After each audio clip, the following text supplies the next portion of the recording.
کہ رن کانپ رہا ہے، رن ایک طرف چڑھ کے کوہن کانپ رہا ہے۔ ہاشمی خاندان کے اس بہادر نوجوان کے گھوڑے کی ٹاپوں سے کربلا کی زمین ہل گئی۔ تلوار کی چمک سے آنکھیں گھیرا ہوتی تھیں، نیزے کی جنبش سے دشمنوں کے دل کانپ رہے تھے، اور شمشیر حیدری کی آب و تاب سے لشکر یزید کے سینے دھڑک رہے تھے۔ عمر ابن سعد نے حضرت عباس رضی اللہ تعالیٰ عنہ کا جب یہ رعب اور دبدبہ دیکھا تو پکار اٹھا، ساتھیوں خبردار ہو جاؤ، حضرت عباس علمدار آئے ہیں۔ حضرت عباس رضی اللہ تعالیٰ عنہ نے یزیدی لشکر کے سامنے کھڑے ہو کر فرمایا، تم جس رسول صلی اللہ علیہ وسلم کی شفاعت کے امیدوار ہو، اسی رسول کے نواسوں کے خون کے پیاسے ہو، اور جس گھرانے سے تم حوض کوثر کے جام پینے کی تمنا رکھتے ہو، اسی گھرانے پر پانی بند کر کے ان کے بچوں کو تڑپا رہے ہو، اور جس آل محمد پر تم نماز میں درود پڑھ کر اپنی نماز قبول کرواتے ہو، اسی آل محمد صلی اللہ علیہ وسلم کو وضو کے لیے پانی بھی نہیں دے رہے۔ میں تم سے ڈر کر نہیں بلکہ تم سے درخواست کرنے آیا ہوں کہ ہمارے بچوں پر رحم کرو اور ان کے لیے تھوڑا سا پانی دے دو، اور میں وعدہ کرتا ہوں کہ تمہاری اس خدا ترسی کے بدلے میں میدان حشر کی گرمی میں تمہیں آب کوثر کے پیالے پلاؤں گا۔ حضرت عباس رضی اللہ تعالیٰ عنہ کی اس ایمان افروز تقریر کے بعد بھی پتھر دل انسانوں کے دل پر کوئی اثر نہ ہوا۔ عمر ابن سعد جو اس وقت نہر فرات پر موجود تھا، حضرت عباس علیہ السلام سے کہنے لگا کہ اے فرزند ابو تراب، اپنے بھائی سے جا کر کہہ دو، اگر پوری دنیا پانی پانی ہو جائے اور اس پر ہمارا قبضہ ہو، تب بھی ہم تمہیں پانی کا ایک قطرہ نہیں دیں گے، یہاں تک کہ تم یزید کی بیعت نہ کر لو۔ ان کی اس بے حیائی پر حضرت عباس رضی اللہ تعالیٰ عنہ کا خون جوش میں آ گیا، اور آپ نے فرمایا، اگر ہم نے یزید جیسے فاسق و فاجر اور دین کے باغی کی بیعت کرنی ہوتی تو ہم نانا مصطفیٰ علیہ السلام کا روزہ چھوڑ کر کوفہ کے اس ریگستان میں نہ آتے، اور تم نے یہ کیسے سمجھ لیا کہ پانی کے چند قطروں کی لالچ میں ہاشمی شہزادوں کی گردنیں باطل کے آگے جھک جائیں گی؟ یاد رکھو، ہم اپنی گردنیں حق کی خاطر کٹوا تو سکتے ہیں مگر باطل کے آگے جھکا نہیں سکتے۔ ہم اپنی جانیں دین کی خاطر قربان تو کر سکتے ہیں مگر ایک بے دین کی بیعت نہیں کر سکتے۔ تم پانی دو یا نہ دو مگر ہم سے یزید کی بیعت کی توقع نہ رکھنا۔ حضرت عباس علمدار کی اس حقیقت افروز تقریر سے لشکر یزید میں ایک سناٹا چھا گیا، کسی میں جواب دینے کی جرت نہ رہی۔ پھر شمر بولا، اے ہمارے سردار، آپ فکر نہ کریں، میں جاتا ہوں اور ابھی عباس رضی اللہ تعالیٰ عنہ کو اپنے ساتھ لاتا ہوں، اس لیے کہ عباس رضی اللہ تعالیٰ عنہ میرا بھائی ہے۔ بھائی وہ اس طرح کہ البین بنت الحرم جو حضرت علی رضی اللہ تعالیٰ عنہ کے نکاح میں تھی، شمر کی حقیقی پھوپھی تھی، اور حضرت عباس رضی اللہ تعالیٰ عنہ انہی کے بطن سے پیدا ہوئے۔ اتنا کہہ کر شمر آگے بڑھا اور حضرت عباس رضی اللہ تعالیٰ عنہ کے سامنے کھڑا ہو گیا اور کہنے لگا، اے عباس، میں عمر ابن سعد کی طرف سے الچی بن کر تمہارے پاس آیا ہوں۔ تم میرے بھائی ہو، اس لیے میں نے تمہارے لیے ایمان لے لی ہے۔ ادھر آ جاؤ اور اپنی جان بچا لو، تمہیں پانی بھی مل سکتا ہے اور لال و جواہرات کے خزانے بھی۔ شمر کی اس بےہودگی سے حضرت عباس رضی اللہ تعالیٰ عنہ کی آنکھوں میں خون اتر آیا اور آپ فرمانے لگے، شمر، یہ ٹھیک ہے کہ تم میرے بھائی ہو مگر دین و شریعت اور حق و صداقت کے مقابلے میں ایک بھائی کی کوئی حقیقت نہیں، اور پانی کا لالچ دے کر اور ان لال و جواہرات کی ہوس دلا کر مجھے ضلالت و گمراہی کی طرف بلانے والے، تو ہماری طرف آ جا، ہم تمہیں دین اور ایمان کی دولت سے مالا مال کر دیں گے، اور نہر فرات کی بجائے حوض کوثر تیرے سپرد کر دیں گے، اور حضرت مسلم رضی اللہ تعالیٰ عنہ بھی تو الچی بن کر کوفہ گئے تھے، مگر تم نے ان کے اور ان کے یتیم بچوں کے ساتھ جو ظلم کیا، قیامت تک کہ مسلمان تم پر لعنت برساتے رہیں گے۔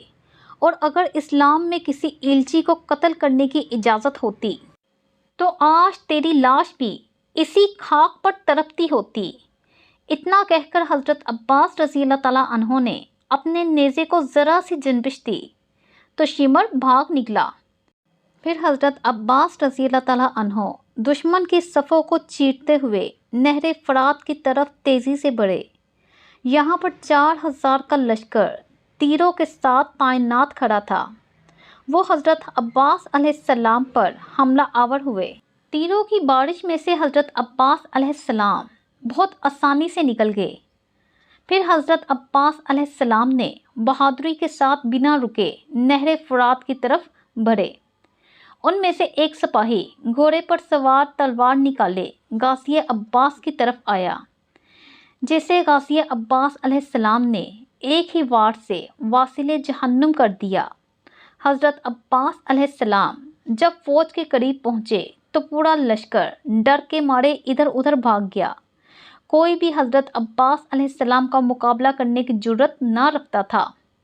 جو بھی حضرت عباس علیہ السلام کے سامنے آتا، پہلے عباس علیہ السلام اسے کچھ نہ کہتے۔ جب وہ وار کرتا، پھر عباس علیہ السلام ایک ہی وار سے اسے واصل جہنم کر دیتے۔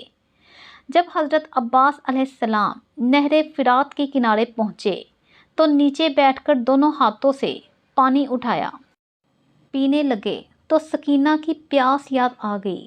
پانی پھینک دیا کہ بچے تو پیاس سے تڑپیں اور میں پانی پی لوں۔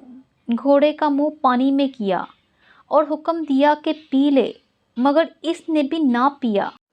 پھر آپ نے مشکیزہ بڑھا اور خیموں کی جانب نکلے۔ لشکر یزیدی نے حضرت عباس علیہ السلام کا رستہ روکا، مگر اس اللہ کے شیر نے جدھر رخ کیا دشمن کی صفیں الٹ دیں۔ اپنے برق رفتار گھوڑے کو لگام دی اور خیموں کی طرف چل دیے۔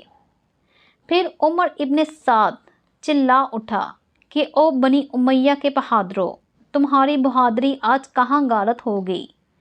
خبردار، اگر یہ پانی کا مشکیزہ خیموں میں پہنچ گیا تو لڑائی قیامت تک ختم نہیں ہوگی، اور بہت ممکن ہے کہ اولاد فاطمہ رضی اللہ تعالیٰ عنہ کے یہ چند سپاہی دنیا سے ہمارا نام و نشان ہی مٹا دیں۔ ہمت کرو اور آگے بڑھو۔ تم میں سے کون ہے جو عباس رضی اللہ تعالیٰ عنہ کو قتل کرے اور اسے سونے اور چاندی کے خزانوں سے مالا مال کر دیا جائے گا؟ عمر ابن سعد کے اس لالچ دینے پر حارثہ بن زید اندھا ہو گیا اور اس نے گھوڑے کو ایڑی لگائی اور حضرت عباس رضی اللہ تعالیٰ عنہ کا رستہ روک کر تلوار ماری، مگر تلوار حضرت عباس علیہ السلام کی ڈھال سے ٹکرا کر 2 ٹکڑے ہو گئی اور اس کا ہاتھ حضرت عباس علیہ السلام کے ہاتھ میں تھا۔ آپ نے جھٹکا دیا، وہ گھوڑے سے گرنے ہی والا تھا کہ پیچھے سے ایک ظالم نے برچھے کے وار کر دیا۔ حضرت عباس علیہ السلام نے پلٹ کر ایسی تلوار ماری کہ اس یزیدی کے 2 ٹکڑے ہو گئے اور رستہ پھر صاف ہو گیا، اور آپ للکارتے ہوئے پھر خیموں کی طرف دوڑے۔ تو زید بن ورقہ جہنمی نے خرما کی اوٹ سے آ کر آپ کے دائیں ہاتھ پر ایک ضرب ماری۔ حضرت عباس علیہ السلام کا ایک ہاتھ کٹ گیا۔ آپ نے مشکیزے کا تسمہ دانتوں میں پکڑ لیا اور دوڑے کہ کسی طرح پانی کا یہ مشکیزہ خیموں میں پہنچ جائے، مگر نوشۂ تقدیر اور منشاء الہی یہی تھا کہ حوض کوثر کے مالک آج پیاسے ہی شہید ہوں۔ عمر ابن سعد نے پھر آواز دی کہ ساتھیوں، مشکیزے کو چھلنی کر دو۔ چنانچہ تیروں کی بارش ہونے لگی اور عمرو بن حاج کی مسلسل تیر اندازی سے مشکیزہ پھٹ گیا اور سارا پانی بہہ گیا۔ ادھر عباس رضی اللہ تعالیٰ عنہ اپنے بازو کٹوا چکے تھے۔ ظالموں نے پھر چاروں طرف حضرت عباس علیہ السلام کو گھیر لیا اور تلواروں، تیروں اور نیزوں کے وار پر وار کرنے لگے۔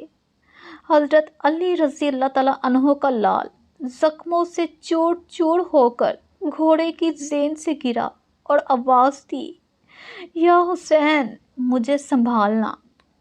امام علی مقام دوڑ کر گئے اور عباس رضی اللہ تعالیٰ عنہ کو اپنی جھولی میں اٹھایا۔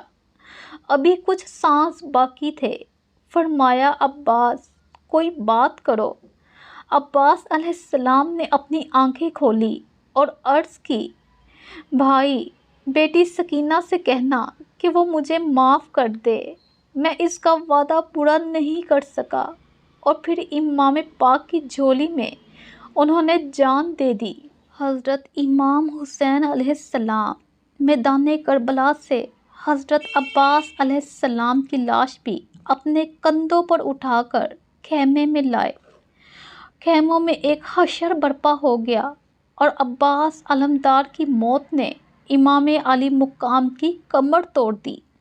کربلا کے شہید حضرت عباس علیہ السلام پر لاکھوں سلام۔